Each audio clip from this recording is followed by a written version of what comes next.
Good morning everyone! Kagigising ko lang and today, samahan niyo ako sa mini adventure ko papuntang Espadang Bato. As an affiliate, sobrang saya sa feeling kasi honestly, halos lahat ng gamit ko at suot ko today, puro free samples na natanggap ko. Kaya naman, super proud ako kasi unti-unti na monetize ko na yung passion ko sa paggawa ng content. Grabe, mula ulo hanggang paa, puro free samples talagang suot ko today. Hindi ko naman isa-isa lahat pero sobrang thankful ako sa lahat ng shops na nagbigay at nagtiwala sa akin. Nakaka-proud maging affiliate kasi hindi lang products yung natanggap mo, kundi confidence rin na kaya mong gumawa ng content at mag-grow pa araw-araw. Ayan, fully ready na tayo. Outfit check. Gamit ang puro free samples. Tara, samahan niyo ako mag-hike and mag-enjoy nature today sa Espadang. Hi guys, so ito na, nakabihis na tayo at palis na. Sasakay muna ako ng joyride papuntang Uniol Marikina kasi doon kami makikita ni Miss Kat. Then after nyan, diretso na kami sa Espadang Bato. Let's go! Ayan guys, dumating na yung kasama namin. Andito na rin yung family ni Miss Kat. So gora na tayo sa papuntang Espadang Bato. Mga isang oras makit din yung biyahe from Marikina to Montalban. Depende sa traffic, kaya road trip muna tayo guys. Honestly guys, wala pa talaga akong tulog. Call time namin is 3 AM as in sobrang aga, kaya habang binabaybay namin daan papuntang Espadang Bato, matutulog muna tayo saglit para may energy mamaya. See you mamaya pagdating sa Montalban. Siniskip na natin biyahe at finally nandito na tayo sa destination natin. Pagdating pa lang dito, ang dami ng hikers na nakaabang and lively ng place. Makikita nyo rin dito na may mga bilihan ng food, drinks, souvenirs, kaya pwede muna kayo makatingin-tingin habang nagpapahinga. Ngayon hinihintay muna namin yung tour guide namin bago magsimula yung hike. Medyo excited na rin kami kasi hindi pa namin alam kung anong mayayari sa next. So samahan nyo kami sa adventure na to. Habang naghihintay kami kanina, ayun guys, dumating na rin finally yung tour guide namin. Tinawag niya rin kami isa-isa para briefing bago umakyat. Dito niya in-explain yung mga do's and don'ts, safety guidelines at mga dapat tandaan habang nasa hike para safe at maayos yung buong adventure namin. So before talaga nagsimula ang akyat, importante makinig muna sa instruction para iwas aberya at enjoy ang experience. Patuloy may taas na 455 meter above sea level, and then Bulaklak Peak is 548 meter above sea level. By the way guys, bago kami pumunta dito, kinontak na muna namin yung tour guide namin at sinanyal yung mga list na mga dapat dalhin bago umakyat ng bundok. Importante prepared ka talaga from tubig, extra clothes, snacks, flashlight hanggang sa tamang shoes kasi malaking tulong siya para maging safe at smooth yung hike. Kaya bago sumabak sa ganitong adventure, siguraduhin talagang kompleto at ready ang mga gamit. Safety first always. Leave no trace po pagdating po sa basura, kung ano po yung basura ang inakit natin, dali po natin para po sa ganun, mapreserve natin nature, iwas kalat po. And then, kapag may nahihirapan po along the train, ask niyo po ako para magpahinga or kailangan na assistance para sa ganun hindi kayo mahirapan.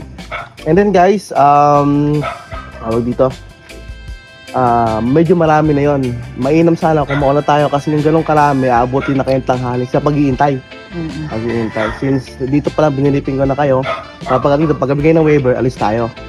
Sila kasi mag-briefing pa yung mga yun eh. Ang alis kasi 5 AM pa. And then, ang pinakapila talaga namin sa junction. Wala doon guys kasi bawal to eh. May tricycle talagang sasakyan. Ano naman yung ma'am? Good for 100. Kasi kasada yun eh. Bago tayo maglupa, kasada muna. May tricycle po doon na available. Sakay po kayo. So kung ano po kayo, tatlo. 200. Kasi kung maglalakad po tayo, maunahan po tayo ng Ayan guys, after ng briefing namin, sumakay na kami ng tricycle papunta sa jump off point ng Espadang Bato. Ang nga pala guys, before kami dumiretso sa mismong area, nag-register muna kami. Required talaga yung registration bago pumunta sa location para ma-monitor yung mga umaakyat at para maging safe lahat yung mga hikers. Kaya importante huwag i-skip ang process na yun bago mag-start ng adventure. Ayan guys, dito na talaga nag-start yung akyatan namin. Inunahan na namin agad yung pag-akyat kasi marami pang hikers na susunod sa likod namin para hindi masyadong sabay-sabay at mas okay yung pacing habang nasa trail. And as you can see, officially start na talaga ng hiking adventure namin. Kasama ko rito yung family ni Miss Kat, kaya mas masaya at mas lively yung whole experience. Nakakatawa pa kasi kasama namin yung isang dog dito na dog nila, si Ivan.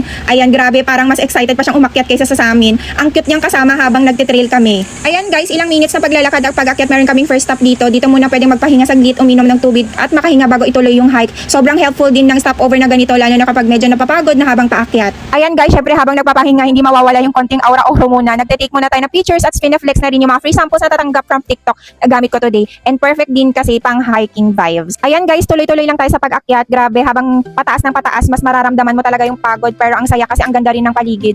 Actually, tahimik sana ako ngayon kasi hinihingal na ako. Pero kailangan ko talagang tsikahan natin habang umaakyat. Ayan, tignan nyo yung trilo, medyo matarik na siya dito sa part na to, kaya dahan-dahan lang talaga sa paglakad. Importante talaga safe tayo habang umaakyat. Pawis na talaga kami pero laban lang. Sabi nga nila walang easy sa magandang view. Habang umaakyat kami, sobrang peaceful din ng paligid. Rinig mo lang yung hangin, yung mga tao, sa katunog ng nature. Ang sarap sa feeling kahit nakakapagod. Buti na lang dinala ko tong tripod.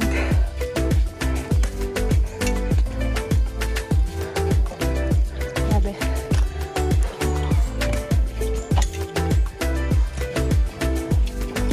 Dito sa part na to guys, kailangan mo talaga magdala ng tungkod. Meron namang nare-rent na tungkod dyan, mga 30 pesos. Pero dahil nga lifesaver talaga, meron akong dalang tripod. At ito na lang talagang ginawa kong tungkod guys. Feeling ko halfway pa lang kami pero pang 1 week na talaga yung pagod. Pero enjoy naman kasi banding din namin to. Ayan guys, parang level 2 na tayo sa akyatan. Mas ramdam na yung pagod compare kanina pero tuloy lang tayo. Nandito na rin tayo ngayon sa second stopover kaya perfect timing para magpahinga saglit, uminom ng tubig. At syempre, picture-picture muna bago ulit sumabak sa next level trail. Ayan guys, habang tumatagal yung akyatan, mas ramdam mo talaga yung pagod. Makikita nyo naman pala, sobrang tarik ng daan. Ang dami pang bato-bato sa trail, kaya kailangan dahan-dahan talaga bawat hakbang. Medyo challenging na siya sa part na to. At eto na guys, dala-dala ko pa rin yung tripod ko. Ginawa ko na talaga siyang tungkod habang umaakyat kasi sobrang helpful niya honestly. Syempre kasama pa rin yung aking free sample na si Linbay Flask. Grabe guys, imagine, galing pa ako ng Antipolo hanggang dito sa Montalban pero yung tumbler ko may ice pa rin. Buo-buo pa rin yung yelo sa loob kaya super sulit dalhin. Ayan, makikita nyo rin na may makakasabayan na kaming ibang hikers. Talagang kanya-kanyang pacing habang paakyat kasi hindi biro yung trail dito. Puro patong-patong na bato at paakyat ng paakyat. Hindi ko itatanggi guys, nakakapagod na talaga at medyo masakit na rin sa paa. Pero tuloy-tuloy po talaga tayo.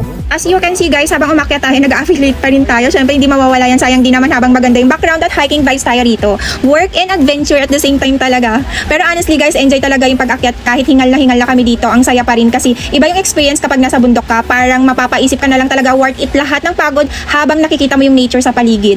Ayan, dahan-dahan lang tayo rito. Mabato yung trail, makikita nyo talaga puro bato at pataas ng pataas yung daan. Kaya kailangan balance lang habang naglalakad. Hindi ko rin expected na ganito ka-challenging yung pag-akyat pero nakakatuwa kasi may mga kasama kang tatawanan habang pagod na kayong lahat. And guys, dala ko pa rin yung tripod ko.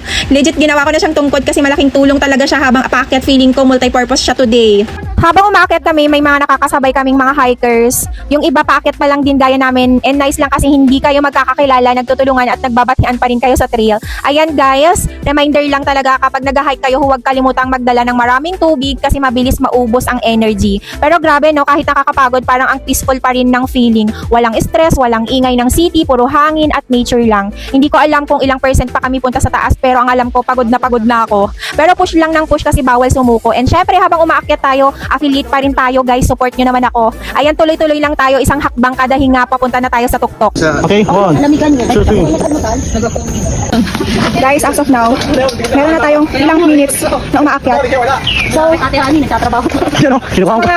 Maganda pala to. kung sumubok dito sa Espadang Bato, dapat kailangan talaga may dala-dala kang tungkod. Pero, syempre, tamang-tama may dala tayong tripod. Guys, tignan nyo naman. Yung mga ganitong outfit guys, ilalagay ko na lang sa yellow box. Eto. Wait lang, nagtatrabaho kami, ti. Ay, sorry po. Oras na tayo umakyat. So, pero okay lang. Kaya pa. Walang Ay, mahirap. dito pa pala tayo bababa, no? Alright.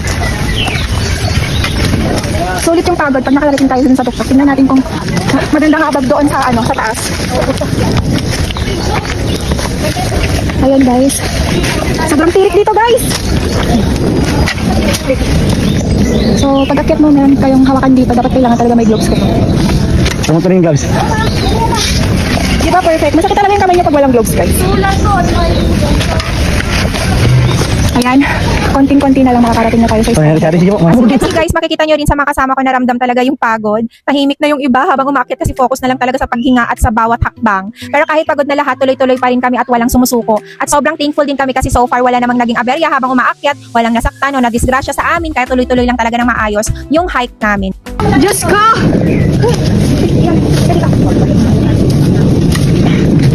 Ayan, ang galing nitong aso na to. Isang oras na to naglalakad. Ayan, meet Ivan.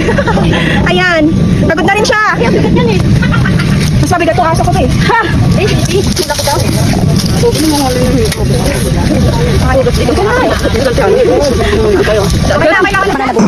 Guys, dito sa part na to, hindi ko na talaga matiis magtanong kay tour guide kung ilang oras pa ba bago makarating sa taas. Sobrang excited na kasi kami pero at the same time ramdam na ramdam mo rin talaga yung pagod habang tumatagal yung paakyat.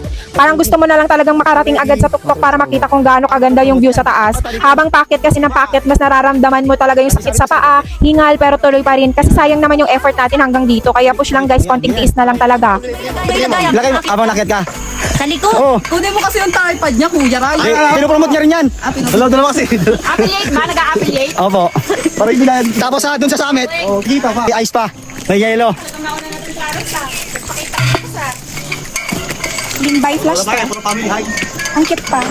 May ice pa yan. Para kahit pa paano nawawala yung pagod, dito na naman tayo nagpo-promote ng products habang umakyat, habang hingal na hingal tayo. Kaso Hindi balagpag pa ka rin naman tayo sa guys. thumbnail Kaya check out na kayo, baka naman din by class. Ano na, sabi ko nga sa inyo, hindi mawawala ang pag-aakit pa tayo. Multitasking talaga yarn, pero honestly malaking tulong din talaga yung dala kong products habang nag-hike, kaya sulit na sulit gamitin sa trail. Ayan guys, finally narating na natin yung isa sa kilalang spot dito sa Espadang Bato, ang sikat na Pusong Bato. Tinawag siyang Pusong Bato kasi makikita mo talaga yung natural na hugis ng puso na formation ng bato rito. Kaya sobrang dinadayo siya ng mga hikers at visitors para magpa-picture at makita yung unique na view. Bukod sa magandang rock formation, mapapansin mo rin dito yung relaxing na paligid, sobrang gandang overlooking view, bundok at nature sa Montalban. Kaya kahit nakakapagod yung akyat, sulit na sulit pagdating mo rito. Perfect talaga siyang stop over para magpahinga, magpa-picture, ma-appreciate yung ganda ng lugar bago tumuloy sa susunod na part ng hike.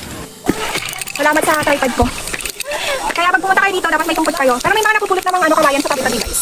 Meron naman silang pinapalit na tungkod. Finally guys, narating na rin natin yung sikat na Espadang Bato. After ng mahaba-habang akyatan, eto na siya sa wakas. Sumayaw-sayaw ka pa dyan. Grabe, sobrang fulfilling sa feeling makita ito ng personal pagkatapos ng lahat ng pagod at hingal habang umaakyat. Ayan guys, ito na nga, nagpa-practice na ako kung anong gagawin sa drone shot. Mawawala ba naman yung drone shot? Syempre hindi mawawala yan kapag nasa ganitong klase ng bundok at view. Kailangan sulitin lahat pagod sa pag-akyat, kaya todo prepare talaga para cinematic ang dating ng shots natin dito sa Espadang Bato. At dahil nga ako yung unang isasalang paakyat sa tuktok ng Espadang Bato, ito na nagpa-practice na ng mga galaw o choreo sa drone shot. Syempre kailangan ready at sulit ang kuha bago sumabak sa taas. Mula sa unang akyat sa Espadang Bato, hindi ko na alam nang nararamdaman ko, halo-halong kaba at excitement. Nanginginig talaga yung tuhod ko, lalo na habang paakyat ka papuntang palasyo sa tuktok. Tapos syempre hindi mawawala yung drone shot at kung ano-anong pakulo para sulit talaga yung experience. At habang nasa tuktok tayo ng Espadang Bato, eto na guys, papatayo na in 3, 2, 1.